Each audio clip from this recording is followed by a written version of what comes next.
পরে অনেকেই ছিলেন, অনেকেই ছিলেন, আমি অনেকের নাম বলতে পারবো না।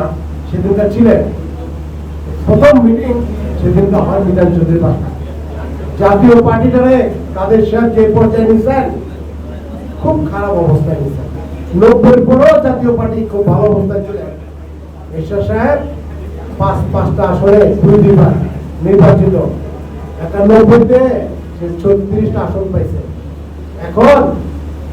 এখন কাদের সাহেবের সিট নাই। কাদের সাহেবের সিটে পাশ করছিল একটা হিজড়া মেয়ে,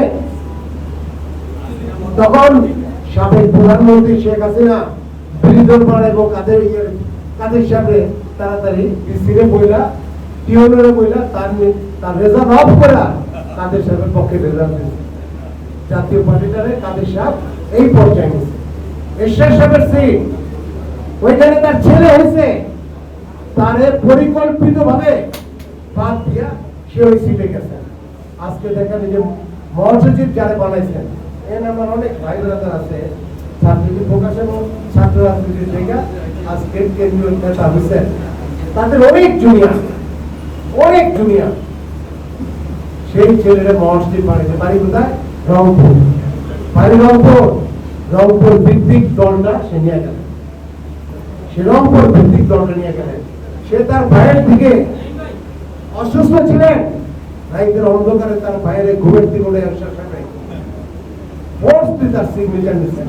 এটা এখানে যারা আছে বসা সবাই জানতেন, চুন্নু ভাই জানতেন, ফিরোজ ভাই জানতেন, রুল ভাই সবাই জানতেন, কিন্তু তারা প্রকাশ করে নাই।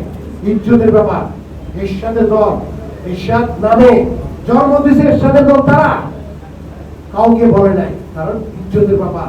উনি জোর করে নিয়েছেন, অচল করে নিয়েছেন। আর এরশাদ সাহেব কাগজ দিয়ে গেছিলেন হাওলাদার সাহেব প্রেসিডেন্ট, হাওলাদার সাহেব মুখ করে নাই। হাওলাদার সাহেব জানতেন এই দলে হাওলাদার সাহেবের চেয়েও অনেক গুরুত্বপূর্ণ লোক আছেন, এই জন্য হাওলাদার সাহেব কাউকে কথা বলেন নাই, চিঠিও কাউকে দেখান নাই। অথচ তার ভাই ফোর্স